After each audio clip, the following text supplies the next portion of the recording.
Hey guys, it's Phone Arena. Today we're doing our in-depth video comparison between two currently available Android-powered tablets in the market. On one side, we have the $630 Samsung Galaxy Tab. The one we have here is the Verizon variant, but it's pretty much similar in specs with the others.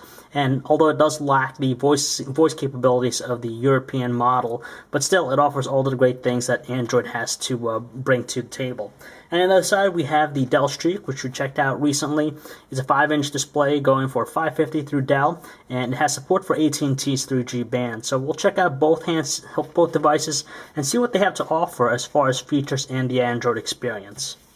Seeing that it's positioned to be a tablet, the design of the Samsung Galaxy Tab is pretty typical of what you expect. A completely slate device, very clean looking too.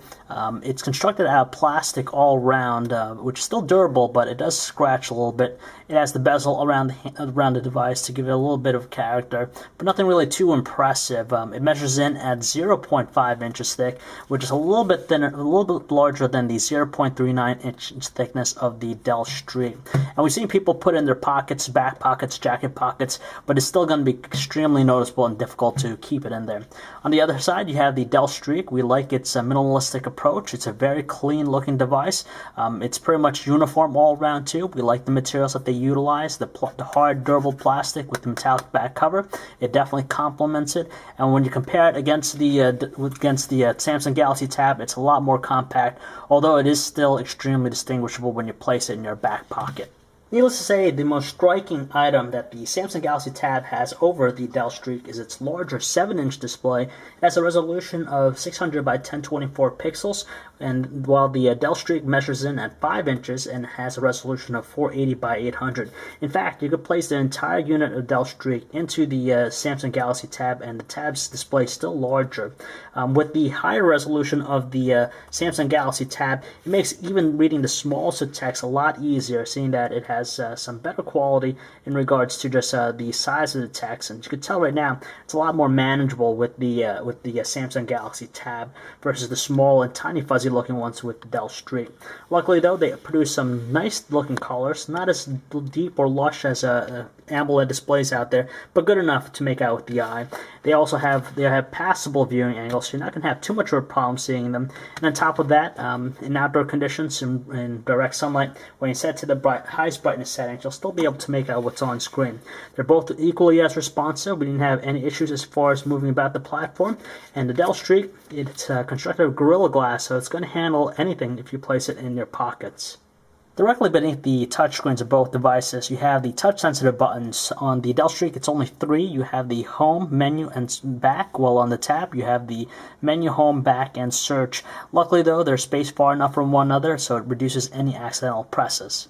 There's quite a few buttons on the right-hand side of the devices. You have the volume rockers, which are both easy to make out with the finger, and they offer a pretty good response. But we do like the Tab's slightly more pronounced dedicated power button versus the recessed one on the Dell Streak. But luckily, the Streak does offer a 2-level shutter key for taking photos. Luckily, both devices will offer video calling just because they both offer a VGA front-facing camera. Now, even though we've been spoiled by seeing micro USB ports on most devices nowadays, both the Tab and also Streak offer a proprietary ones. It's found on the left of the Dell Streak, and it's found at the bottom of the Galaxy Tab. The speakers on the Tab are found on the bottom row of the device, while on the Streak it's on the back, on the one side portion of the back panel. And the neat thing about the Streak is the fact that you could remove the battery and replace it yourself. Even though both devices are running 1 GHz processors under the hood, the Galaxy Tab offers a Hummingbird processor while the Streak has a Snapdragon one. Luckily though, they both exhibit pretty good scrolling rates when you're moving about the home screens here, so there's barely any evidence of any lag or slowdown with either of them. With the Galaxy Tab, it has TouchWiz 3.0 user interface running on top of Android 2.2, which the latest edition of the platform offers you the full rich experience. Unfortunately for the Dell Streak, it's still running Android 1.6 and has a slight customized experience.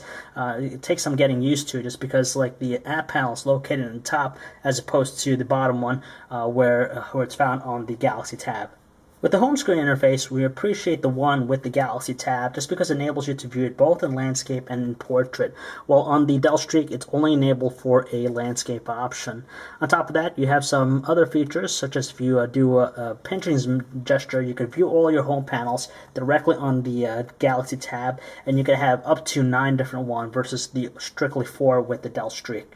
When it comes down to messaging, we adore the experience offered by the Galaxy Tab just because it's extremely spacious, especially the portrait style one, and you can easily see what the buttons are. Granted, though, both are very responsive. You have the swipe option on the Galaxy Tab and even the regular multi-touch keyboard. If you put it in landscape, naturally you're going to get a little bit more space with both, but still, we got to hand it to the Galaxy Tab just because we found ourselves making fewer mistakes with it. The Gmail experience is going to be fantastic on both just because they offer the core essentials, but with the Galaxy Tab, there's a little bit more features, such as the ability to add multiple Gmail accounts. Now, one of the nice things we like about the Galaxy Tab is the fact that it utilizes its larger display, and it's very evident in some of the core applications like the contacts one.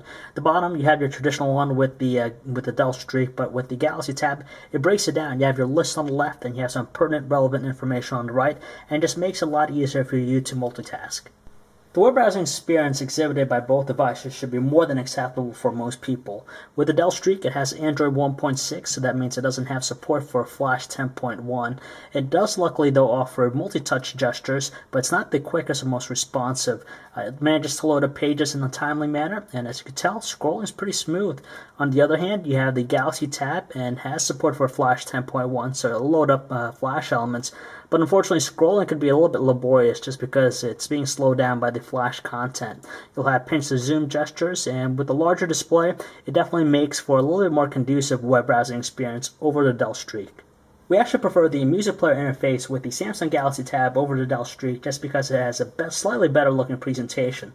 Of course, you're going to be able to see the album cover, track information, even on-screen controls, but the audio quality from the Galaxy Tab speaker is by far a lot stronger than the Dell Streak, which is a little bit crackly and does begin to strain at the loudest settings. In addition, there's a bunch of different equalizer settings you could set with the Galaxy Tab to make the experience a little bit more easy on your ears. If you're into watching videos, you'll be very happy with the performance exhibited by both devices. We have a video here encoded in MPEG-4, 1280 by 720 resolution. As you can tell, both are pretty much smooth looking, but the Dell Streak has a little bit of a slowdown lag to it, but it doesn't deter from keeping the experience pretty good. But luckily, with their large displays, anyone will love watching videos on either of them. If you happen to be big on taking photos, you're going to want to look at the Dell Streak over the Galaxy Tab just because it produces some sharper looking images, plenty of detail, and accurate looking colors. It's quite evident here in this image. We took it in outdoor conditions, not the sunniest conditions, but still enough lighting. You can tell the greens are a lot better looking and more natural than what's exhibited by the Galaxy Tab, and just a lot more plenty of details captured with it just because it has autofocus as opposed to the fixed one with the Galaxy Tab. Here's a better indication here. If we zoom into the shot with the Streak, you could see a lot of detail if you continue to zoom in, where you just see nothing but blurriness with the Galaxy Tab. As far as color reproduction, the Streak does a better job. As you can tell, colors jump out a little bit more, and overall, the experience with the Dell Streak is by far superior. Now, some would just assume that just because it produces better looking images with their still shots, the Dell Streak's camera is going to be superior over to the Tab. But in fact, as we play videos here, the Dell Streak has a maximum capture resolution of 640 by 480 and shoots at a frame rate of 20 frames per second versus the DVD-like resolution of the Galaxy Tab and shoots at a frame rate of 29 frames per second. So it's a lot smoother looking and a lot more detail with the Galaxy Tab versus the Dell Streak. The other neat thing about the Dell Streak is that it offers plenty of editing options for your photos as opposed to what's offered on the Samsung Galaxy Tab. Yet another advantage that the Dell Streak has to offer from the onset is the fact that it has the ability to place voice phone calls where the US versions of the Galaxy Tab do not. Luckily, you can still send text messages on the Tab as well as to the Streak, but it's worth noting that the European version of the Tab offers voice calling as well. Battery life is not going to be an issue for either handsets just because in a 10-hour time frame you could use the devices very heavily and battery life is still going to be there. But with the Dell Streak, it has slightly better output. We managed to get 3 days out of it versus the 2 days off the Galaxy Tab. So there you have it, guys. That's pretty much it as far as our comparison is concerned. And as far as tablets go, the ideal solution is definitely going to be the Samsung Galaxy Tab. But if you require the voice features, then yeah, you could always get away with the Dell Streak. But unfortunately, it's kind of limited just because it still has Android 1.6 as opposed to the newer offering with the Android 2.2 experience of the Galaxy Tab. And of course, you have the larger size display. Granted, the battery life is a little bit better on the Dell Streak. Both still exhibit a pretty good output in that regard. So if you're going to be looking for a tablet, we definitely suggest checking out the Samsung Galaxy Tab over the Dell Streak.